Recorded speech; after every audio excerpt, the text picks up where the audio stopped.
앞으로의 미래에는 화가라는 직업이 사라질 수도 있다는 말이 있습니다. 아무래도 AI 프로그램이 그림을 생성하기도 하고 NFT라는 디지털 그림 시장이 커지기도 하기 때문인데요. 이처럼 그림의 퀄리티가 좋아지고 손쉽게 생성됨에 따라 그에 걸맞은 그림에 대한 희소성이 떨어지기 때문이기도 한 것 같습니다. 하지만 오래된 유명한 작가들의 그림은 날이 갈수록 금액이 고공행진을 기록하며 말도 안 되는 가격이 되기도 합니다. 또한 못 보던 옛날 작품이나 작가가 죽기 전 마지막으로 남긴 작품은 그것에 대한 희소 가치가 더욱 높기에 그런 것도 있는 것 같습니다. 이번 이야기는 허스가 예술대학에서 동양화를 전공할 때 일어났던 그림과 관련된 무서운 이야기라고 합니다.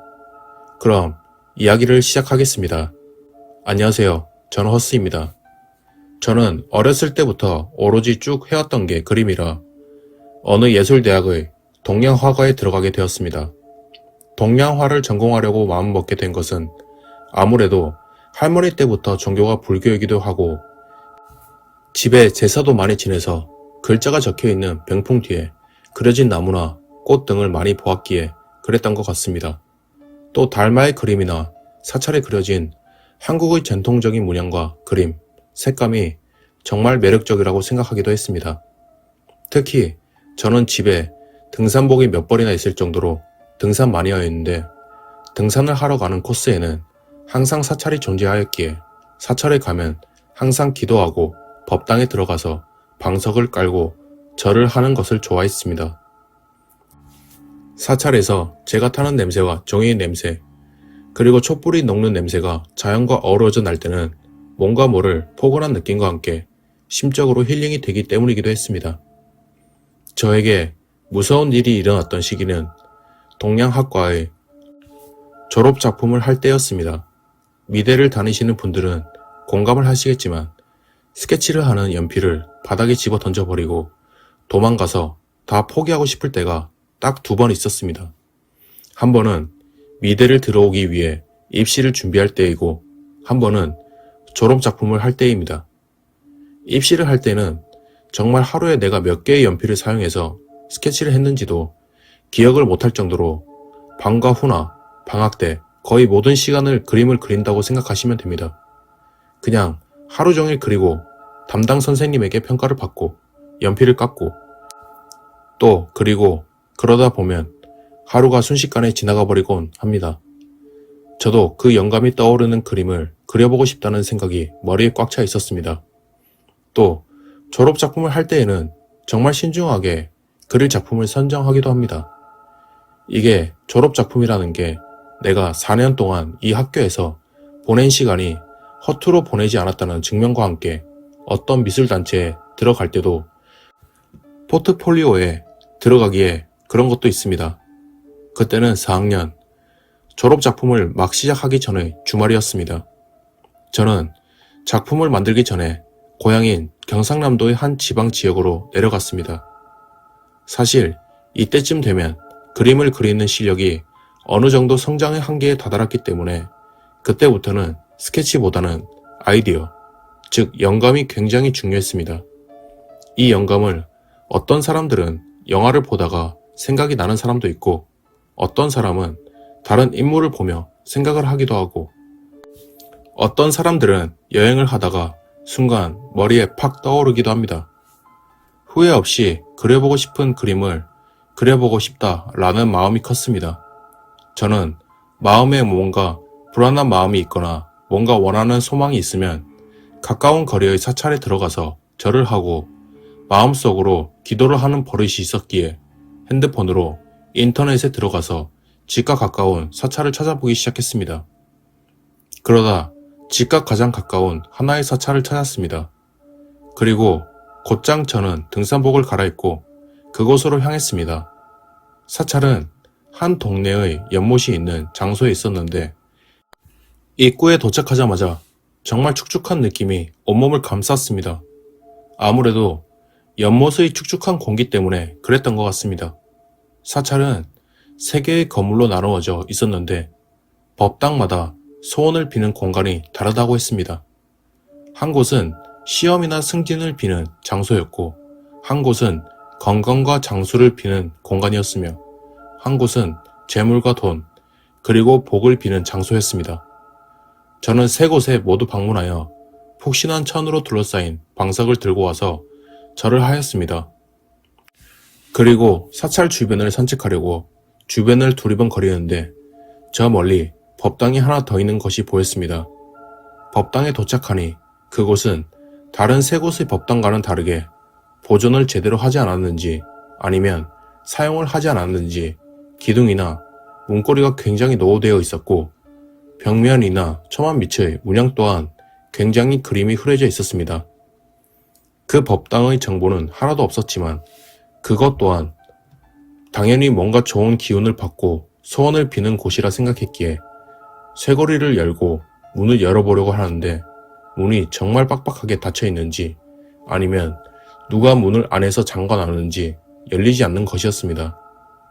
뭔가 느낌적으로 그곳은 어떠한 사람도 들어가지 못하도록 잠가놓은 느낌이었지만 사람 심리상 하지 말라는 것은 더 하고 싶은 충동이 들기에 저는 끝까지 문 고리를 있는 힘껏 여러 단계 보았으나 열리지 않았습니다.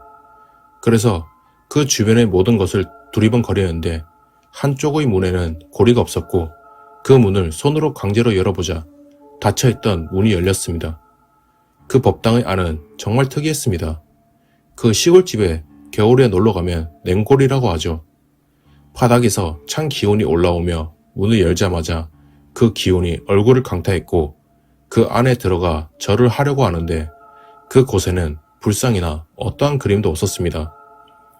법당에는 대부분 벽화 속에 부처님과 그 제자들의 그림이 그려져 있는 곳이 많았고 동양화나 민속하게 나오는 신들이 그려져 있는 게 대부분인데 그 어떠한 그림도 그려져 있지 않았기에 정말 신기해서 두리번거리며 민무늬의 종이를 핸드폰의 불빛을 켜서 비스듬하게 비춰보자 한 형태의 그림이 보였습니다.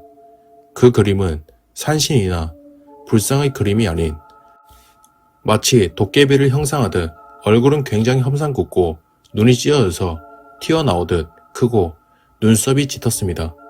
정말 터가 좋고 기도빨이 좋은 곳은 사람들이 자주 들락날락 하지 못하도록 베일에 가려져 있다는데 여기가 그런 곳인가 보다 하고 저는 그 희미하게 보이는 그림에 한 줄기 간절함을 담아 제발 졸업과제를 1등하게 해주세요 하며 기도를 하였고 핸드폰으로 그 그림을 찍어서 졸업작품으로 제출하기로 마음을 먹었습니다.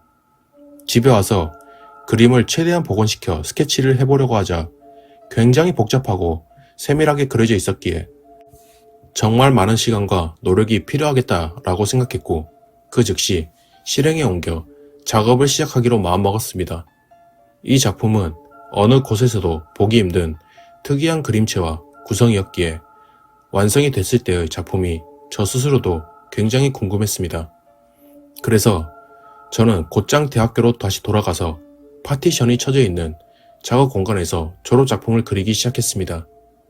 완성이 되기 전까지 비밀로 하고 싶었기에 화장실을 가거나 자리를 잠시 비울 때에는 파티션의 모든 곳을 검은 비닐로 감싸가며 그림을 완성시켰습니다. 그렇게 밥 먹는 시간, 자는 시간, 쉬는 시간을 줄이며 오로지 그림에 모든 정신과 시간을 쏟아부었고 그렇게 졸업작품으로 완성된 저의 그림을 제출할 수 있었습니다. 그림을 제출하자마자 곧장 전공 교수님에게 연락이 왔고 저는 당연히 저희 작품이 1등이 되었구나 라고 생각하며 들뜬 마음으로 교수님의 방으로 향했습니다. 교수님의 방에 도착하자 교수님과 한복을 입으신 나이가 많은 남자분이 한 분 계셨고 전공 교수님은 그 분을 소개해 주셨습니다. 그 분은 민속학 교수, 즉 한국의 전통적인 문화, 민간신화, 의례, 무용 등을 연구하시는 분이셨습니다. 그 외에도 종교나 귀신, 무당 등도 연구하시는 분이라고 하셨습니다. 그분은 저희 졸업작품을 보여주며 말을 건넸습니다. 혹시 이 그림 어디서 보셨나요? 저는 사찰에 있는 벽화를 모작해서 졸업작품을 완성해서 잘못된 건가 싶어 움찔했지만 어떠한 작품에 영감을 받아 자신의 스타일대로 풀어내는 학생들도 있었기에 당당하게 말했습니다. 저희 고향의 한 사찰에서 본 그림입니다. 민석화 교수님은 한숨을 내쉬며 심각한 표정으로 말을 이어나갔습니다. 이 그림 100% 똑같이 그리신 건 아니죠? 네, 다행히도 영감만 받아서 100% 똑같이 그리진 않았습니다. 이 그림 맨 처음 발견했을 때 그림이 복원되어 있지 않은 상태로 형체를 알아보지 못할 정도로 방치되어 있지 않았나요? 네, 맞습니다. 다행이네요. 이 그림은 산신이나 불상의 그림이 아닌 지금 세상에는 필요가 없는 그림입니다. 이 세상에 필요가 없는 그림이라니 굉장히 신기해서 저는 계속해서 물어보았습니다. 왜 이 세상에 필요가 없는 그림이죠? 이 그림은 정말 절실한 사람의 소원을 들어주는 그림입니다. 하지만 그 소원을 이루는 데 있어 그 어떠한 대가를 치러야 하는 그림이기도 하죠. 혹시 이 그림을 보고 소원을 비셨나요? 네, 이번 졸업작품 꼭 1등하게 해달라고 했습니다. 그래도 정말 다행이네요. 그림이 복원되어 있지 않은 상태여서 만약 이 그림이 복원이 되어 있었다면 학생은 이번 졸업작품에서 1등을 했을 겁니다. 하지만 학생이 1등을 하게 됨으로써 이번 졸업작품의 학생들은 대부분 불의의 사고로 다쳤거나 정말 심하면 죽었을 확률도 있을 겁니다. 이 그림은 일본의 식민지 때부터 오래전에 스님들이 일본 군인들의 무자비한 폭행과 살인에 맞서 그들의 불행과 죽음을 비는 신을 그려놓은 그림이니까요. 이 그림을 태워버리시고 교수님이 학생에게 다시 졸업작품을 그릴 수 있는 기회를 주시지요. 네, 알겠습니다. 저도 이러한 경우는 처음이다 보니 당황스럽긴 하지만 작품을 안 낸 것도 아니고 다시 기회를 주도록 하겠습니다. 저는 그 말에 놀랐습니다. 그리고 그 사찰에서 왜 그 법당의 위치만 구석진 곳에 따로 위치해 있었는지, 그리고 아무도 그곳에 들어가지 못하도록 문고리를 잠그거나 없애버렸는지에 대한 이유를 알 수 있었습니다. 정말 그때 그 그림을 100% 똑같이 그려 복원시켰더라면 제 주변의 학생들은 어떤 비참한 일을 당했을지도 모른다는 생각에 아직도 소름이 돋습니다. 저희 욕망으로 인해서 말입니다. 그렇게 저는 우여곡절 끝에 새로운 졸업작품을 다시 그려서 내었습니다. 지금도 그때의 기억을 생각해보면 사람들에게 알려지지 않거나 세상 속에서 사라져야 하는 것들은 그에 맞는 위험한 이유가 있기에 가려져 있는 게 아닐까 하는 생각이 들곤 합니다. 그럼 이야기를 마치겠습니다. 지금까지 이야기를 들어주신 시청자분들께 감사드리며 다음에는 또 다른 내용을 들고 오도록 하겠습니다.